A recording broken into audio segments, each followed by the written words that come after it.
Jason, how are you? Great. Good to be here. Great to be here. Thanks for coming in. For those out there, pleasure. we're filming this show about the middle of July of 2022. We're going to do a market update. It's been a really tough start to the year, Jason, for investors. I mean, I don't think people have seen this type of, this downside in years and years and years. In a long time. Yeah, we're getting lots of phone calls, lots of inquiries.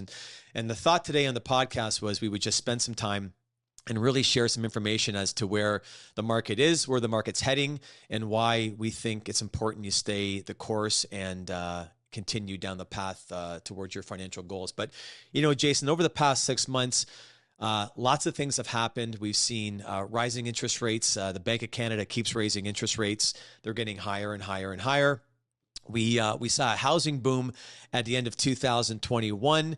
Possibly now we're seeing a housing correction. We're seeing some prices flatten a bit, which is a little bit worrisome for those that purchased homes maybe a year or two ago.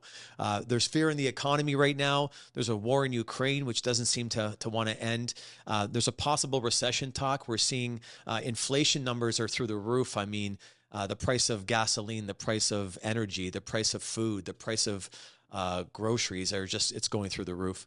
And potentially right now, based on the first half of the year, the market's down more than 20%. We are in bear market territory for stocks. So it's been a tough start to 2022. Yeah, and all on the back of 2020 to 2021 with COVID. It's just been a tough couple of years, whether it's the market or health related, it's just been difficult. Well, for investors out there, for all of us out there, we've had to spend 2 years being locked down, having to go through the mask wearing and so on. Finally getting out of that, school's back, stores are opening up. So again, people are ecstatic for that, but then of course they're going to get in their statements this quarter, and it's been a really tough start to the year. And just some basic numbers here for those that don't know what's been happening in the U.S. right now. The Dow 30, the top U.S. 30 stocks in the U.S. are down 15% year to date. Nasdaq, which is heavily tech related, is down 27% year to date. The S&P 500, which is the top 500 U.S. stocks, down 19%. Jason. The TSX is only down 11%, thankfully, on the backs of resources. Oil's done well, energy's done well, resources have done well. But again, even the TSX hasn't weathered this storm. It's down 11%. And the one thing that I think is unique to most investors where they haven't seen losses is in the bond portfolios. Bond funds are down about 12%. So really, it's a trifecta. It's a perfect trifecta across the board. Everything is down year to date. Yeah, normally you can find some things, some safety to your portfolio, but this year there's been nothing that's helped. Nothing's helping this year. But I will look at the glass half full scenario because I spend all my time and energy looking for the glass half full. Lord knows there's enough glass half empty on the nightly news these days. But here's some interesting stats from Fidelity and their technical analysis team. When the market's down 15%. In a 6-month period, history tells us, Jason, that when it's gone down 15%, there's a 100% probability for a positive second half of the year. So the glass half full, when things go down 15%, every time in history, the portfolio, the markets have come back up in the second half. And we know right now that the markets are down about 20%. So that's a positive thought. The second big thing here is this. When a stock market has a 20% or more negative year, so if 2022 ends in a negative status, there's an 87% chance, probability that the following year is going to be up. So we do know history does tell us that when things go down, things eventually bounce back up again. And I will make one last point here. We talk about a bear market. A bear market is when things are down 20%. So in the past 100 years, Jason, there's been 26 bear markets. So 26 times over the past 100 years, stocks have fallen 20% or greater, followed by 26 bull markets. So the average bull market was about 22% on the up. So for investors out there who are at the point of, should I stay? Should I sell? Don't sell. Stay the course. The fall has already happened, and there's a really good chance because 26 times after this thing has happened, we've had 26 positive rebounds on an average of 22% per per rebound. I think at the end of the day, you just said it. Don't panic. Don't right? panic. You just can't. If you get out now, you're basically crystallizing any of those losses. Exactly. So we spend all of our time right now just helping people through the fact that numbers don't lie, right? 1 + 1 is 2, 2 + 2 is 4. And, do you really want to get out of a portfolio that, history tells us is going to have a pretty good second half, could have a really great 2023, and odds are you're going to see some good performance. Now, I do want to get into, Jason. We're going to share with the viewer and the listener. Obviously, can't see these, but for the viewer who's on YouTube right now, we're going to share some of the some slides here that we've got from our friends at Fidelity. And the first slide I want to show all of you that are watching is the stock market since 1998. And Jason, as you can see here in this slide, in 1998, we had a nice run in the stock market, up 88% over a number of years. And then, of course, we had some pullback in 2000 during the Y2K.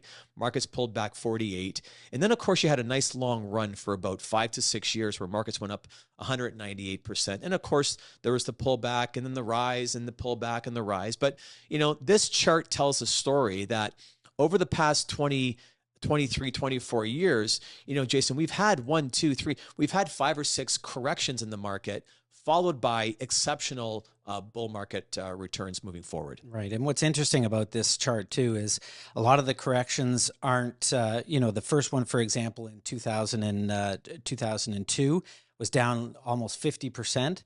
But then following that, you had a 198% increase. You can see the same thing over and over again. Yes, there's a steep decline, but there's also quite a bit of an aftershock, and which typically wipes out not only those losses, but also you get lots of gains moving forward. So the one key thing for investors out there that are watching right now is the time is not to sell when the market goes down. The time is to purchase, right? So those that have conviction, and Warren Buffett always said, you should be greedy when others are fearful, and you should be fearful when others are greedy. And if you look at it right now, I would say that the consensus among most people is it's a recency bias consensus. We're worried about the stock market. And if anything, you should be a buyer, not a seller. And a quick point too to add on to this is, Jason, we think about 2020 during COVID. We all expected COVID to be a really difficult year for investors, but most investors saw a 10, 15, 20% return. So if you flip around 2020 and put the 2020 year into 2020 and you were down 8 to 10%, you'd be okay with that, I think, knowing that COVID had, basically shut down the world. And then, of course, 2023 or 22 would have been a decent year. The second slide I want to get into here is it's called Don't Miss Out. And again, what it talks about is if you were an investor in 1986 to 2021 of December, if you invested $10,000, fully invested just before the big market crash in 1987, and left your money in there and kept it in there and didn't panic and didn't lose your mind when things went down, that $10,000 investment in the TSX is now worth $188,000. And what it shows you in this slide is that when you do get out of the market, you panic, you get out, and you miss those bumps. And when those bumps come, they come really quick. And it's impossible to try and time to buy back in. So it just shows you here, if you miss the best 10 trading days, where you could have had 188,000, you now have only 88,000. If you miss the best 15 trading days, you're down to 69,000. And if you missed the best 60 days over that 20-year period or more or less, you actually only have 14,000. So the point of this slide is, I know it's difficult, but you've got to stay focused on the long term. Right. And there's an old stock adage that it's not timing the market, it's time in the market. And this is just, this chart shows that to a T. At the end of the day, who knows when you should get back in, get back out. A lot of people think, I'm going to play the market, I'm going to time the market. And at the end of the day, you're going to miss some of those big days and you're going to be down. Stay invested. Exactly. And, portfolio managers right now aren't looking at the evening news tonight to make decisions. Portfolio managers and investment teams are looking out the next 6 to 12 months. So they're making decisions right now. The smart money right now, folks, isn't pulling out of the market. The smart money is buying into the market. It's those that aren't maybe on the right side of it that are pulling money out. The third slide, Jason, we want to get into is, all the reasons not to be a multimillionaire.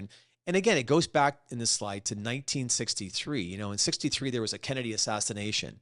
In 65, there was the civil rights marches. There was the Vietnam War escalates. I mean, almost every year up into even the last few, you know, in 2018, we had U.S.-China trade war tensions. And in 2020, we had COVID. You know, in 2021, we've got supply chain disruption. There's always going to be a reason not to be in the stock market. But again, if you stayed in the stock market, if you invest in the stock market, there isn't a better place to make long-term returns. Yeah, there's never going to be a perfect time. There's always going to be volatility. Volatility is here to stay. And again, this is just another reason why you should be in the market. There's no reason. Yeah. There's always going to be a reason to get out.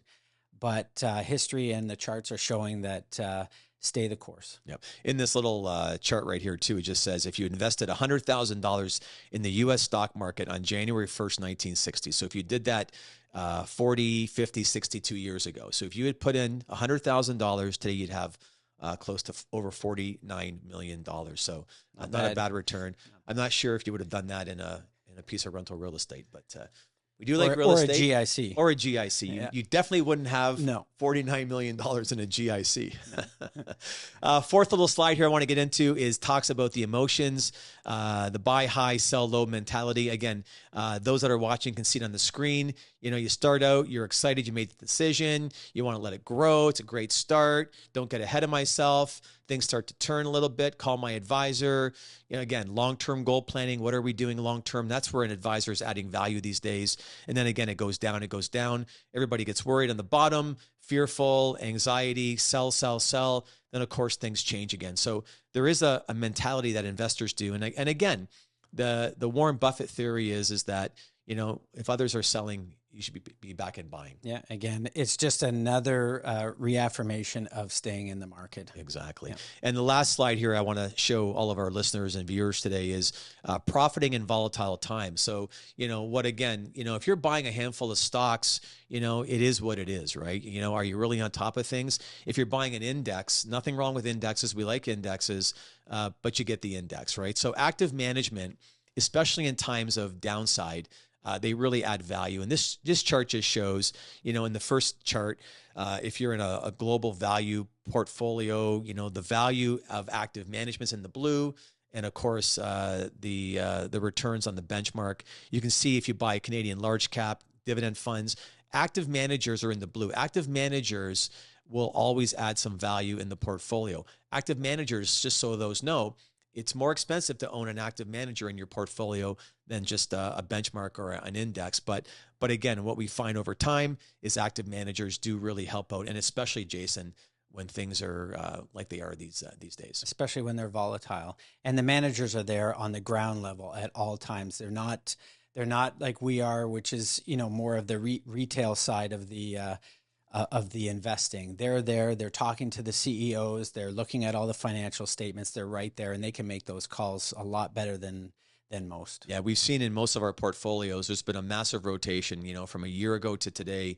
A lot of the active managers have added a bunch of gold. They've added a bunch of real estate, or not real estate. They've added a bunch of, you know, cash to the portfolio. They've added a bunch of oil, a bunch of energy. They're adding positions to the portfolio. And, you know, what we're finding is that where the market's down 15, 20, 25%, you know, our equity clients are down maybe half of that. So it does add value. But again, Jason, the last final point here is that, you know, there's lots of momentum. There's lots of headwinds facing investors.